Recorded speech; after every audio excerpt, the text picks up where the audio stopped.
Halo semua, perkenalkan nama saya Rafael Eliezer Siregar dengan NIM 2530 2050 30038. Di sini saya akan menjelaskan program yang saya buat berdasarkan tugas matkul struktur data saya.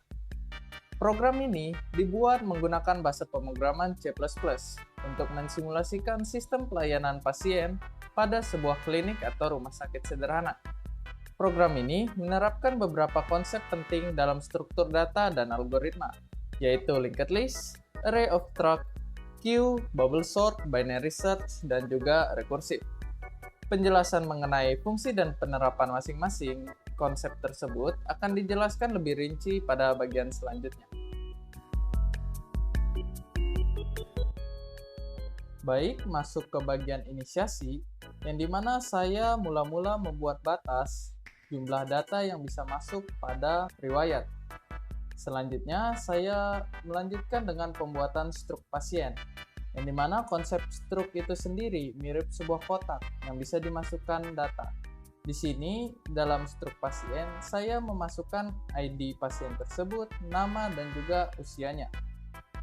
Selanjutnya, menginisiasikan linked list, yang dimana diinisiasikan dengan struk node, yang dimana konsep linked list itu seperti menghubungkan data A ke data B. Di sini, karena menggunakan struk pasien, artinya data pasien, ID, nama, dan usia dihubungkan dengan pasien selanjutnya, yang dimana berisi ID, nama, dan usia juga. Tapi karena saya menggunakan konsep single linked list, artinya hubungannya hanya satu arah.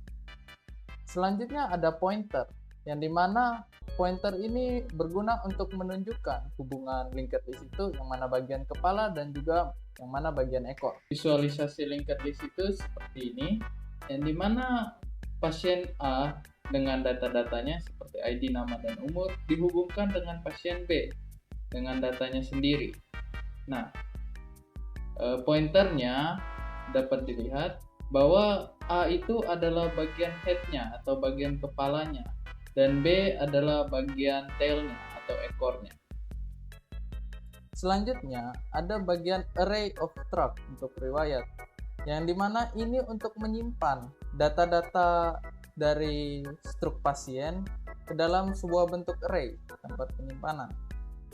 Selanjutnya juga ada proses membuat struktur data queue atau struktur data antrian, yang dimana menggunakan konsep FIFO, first in, first out, yang mana kalau dalam antrian, yang pertama masuk, yang pertama juga akan dilayani, di mana fungsi enqueue untuk memasukkan ke antrian, dan dequeue untuk memanggil orang terdepan itu. Selanjutnya ada bagian utilitas. Utilitas ini digunakan untuk mencegah terjadinya ID duplikat atau ID ganda. Fungsi ini mengecek apakah pengguna memasukkan ID ganda. Jika terjadinya ID ganda, maka pada proses selanjutnya, yaitu fungsi registrasi pasien, maka akan ditampilkan bahwa ID sudah digunakan. Baik, lanjut saja ke fungsi pasien, yang dimana mula-mula pengguna akan dimintain untuk memasukkan ID. Seperti yang saya jelaskan sebelumnya, jika ada ID ganda, maka akan menampilkan ID sudah digunakan kepada pengguna. Selanjutnya, pengguna akan dimintai untuk memasukkan nama pasien tersebut dan juga memasukkan usia. Di sini saya membuat batas usia, usianya dari 1 sampai 120. Ya, nggak mungkin juga ada pasien umurnya 0 atau 1000 gitu kan. Dan proses fungsi ini akan ditutup dengan menampilkan bahwa pasien berhasil ditambahkan ke antrian. Baik, selanjutnya linked list. Di sini seperti yang saya jelaskan sebelumnya, linked list ini menggunakan konsep queue atau antrian, yang dimana juga menggunakan konsep FIFO. Di sini ketika menambahkan data pasien baru, maka akan dimasukkan ke dalam antrian. Dan jika pasiennya itu dikeluarkan, maka dalam note atau dalam antrian tadi pasien tersebut dikeluarkan karena sudah dilayani dan akan masuk ke dalam riwayat. Kita lanjutkan dengan fungsi riwayat. Di sini seperti yang saya jelaskan sebelumnya, apa yang telah dikeluarkan dari antrian maka akan masuk ke dalam riwayat. Dan selanjutnya ada fungsi bubble sort riwayat. Fungsi ini digunakan untuk mengurutkan data berdasarkan besar nilai atau urutan huruf atau angka pada bagian pertama ID. Sistem pengurutannya itu membandingkan dua data terlebih dahulu, yaitu membandingkan data pertama dengan data kedua.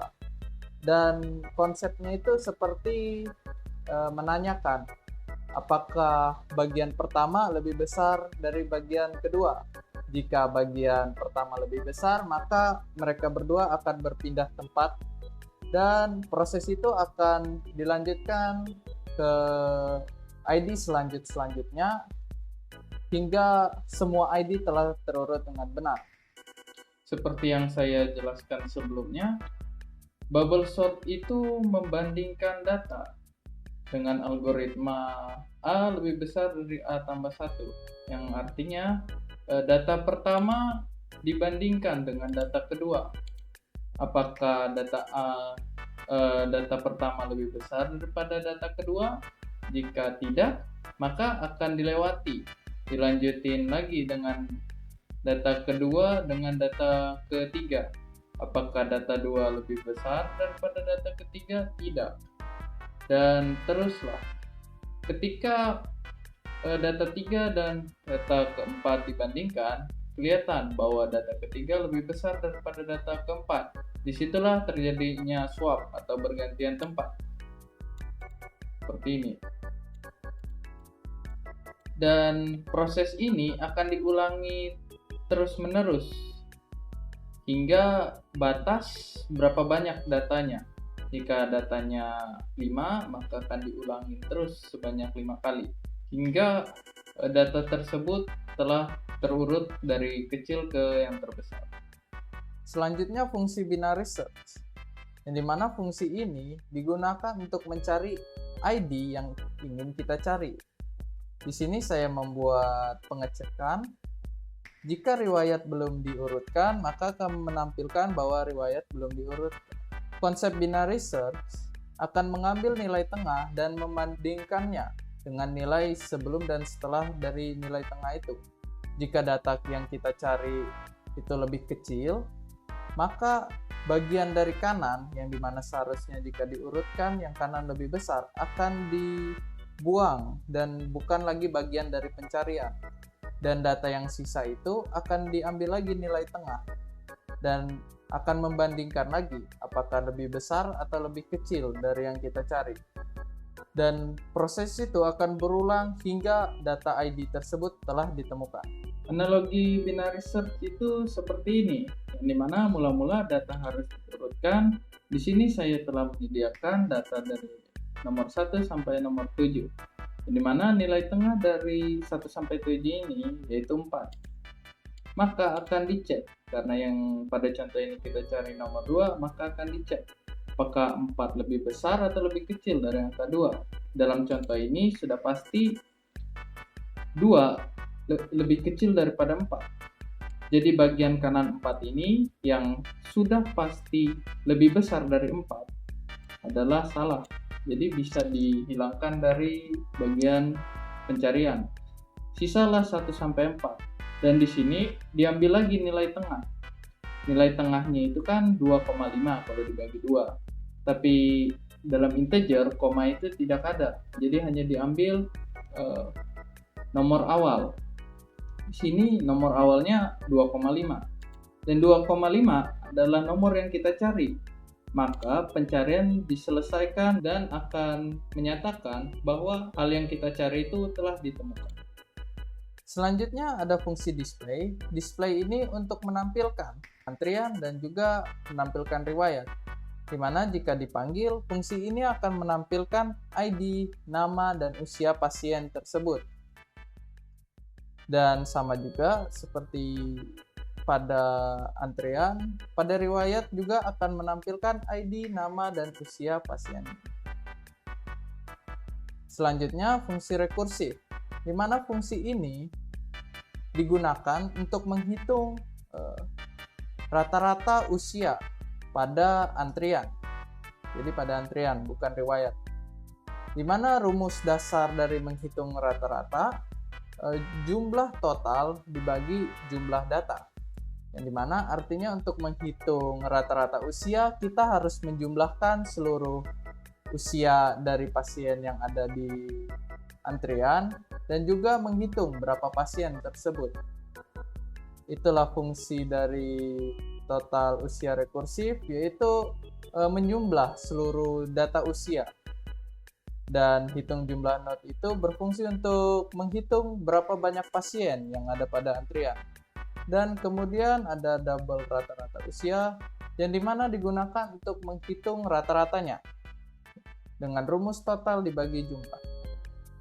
Selanjutnya fungsi inti, yang dimana fungsi ini berguna untuk menampilkan opsi kepada pengguna seperti yang tertampilkan pada program ini. Nomor 1 berfungsi untuk menambahkan pasien baru, 2 untuk menampilkan antrian, 3 layani pasien, dan seterusnya hingga pengguna akan mengakhiri program. Baik, saya akan langsung saja menjalankan programnya. Dimana di sini saya akan memulai dengan pilihan tambah pasien baru, yang dimana ID-nya saya buat 12345 dengan nama saya sendiri, dengan usia 18 tahun. Nah, di sini saya juga sudah menyiapkan 99 data lainnya yang akan langsung saja saya copy pastekan ke dalam program.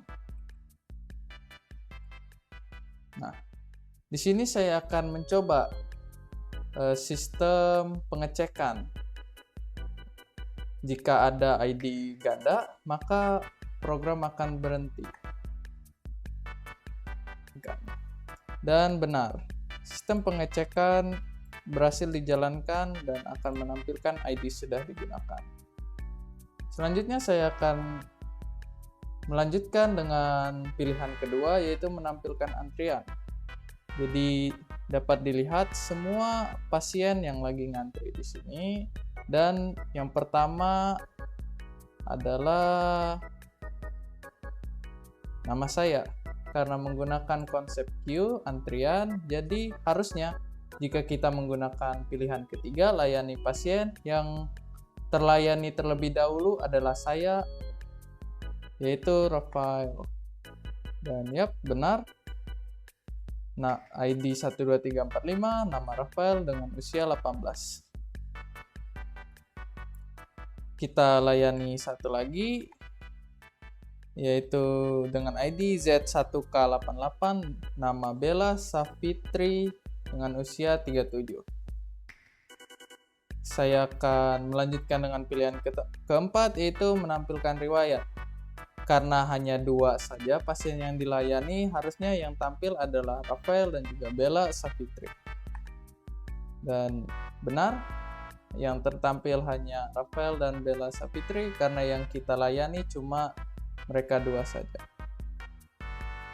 Nah, di sini saya akan loncat ke 6, yang dimana kalau kita lihat dari programnya tadi, ada sistem pengecekan bahwa jika belum diurutkan maka pencarian tidak bisa dilakukan. Di sini langsung saja, dan kita memilih ID saya 12345. Dan benar, sistem pengecekan berhasil dijalankan dan menampilkan bahwa riwayat belum diurutkan. Artinya kita akan mengurutkan dulu riwayatnya. Tapi sebelum itu saya akan menambahkan pasien lagi ke dalam riwayat dengan melayani 5 pasien lagi. Dan selanjutnya mengurutkannya dengan opsi kelima dan mencari ID riwayat. Di sini kita cari saja dan kita akan mengambil ID Mayasari dan harusnya dengan menempelkan ID-nya harusnya kita mendapatkan namanya. Dan benar telah tampil nama Mayasari. Selanjutnya kita menggunakan opsi ketujuh yaitu menghitung rata-rata usia antrean. Dan dapat terlihat rata-rata usia antrean artinya dari berapa pasien itu? 100 dikurang 8, 92 pasien, rata-rata umurnya adalah 33,0957. Dan pilihan terakhir yaitu keluar yang mengakhiri program yang saya buat ini. Mungkin segitu saja yang bisa saya jelaskan. Dapat disimpulkan bahwa fungsi yang telah saya buat pada program ini berjalan semestinya. Semoga dengan saya membuat video ini, siapapun yang menonton dapat memahami dan mengerti konsep struktur data dasar. Ya, mungkin segitu saja. Sekian, terima kasih.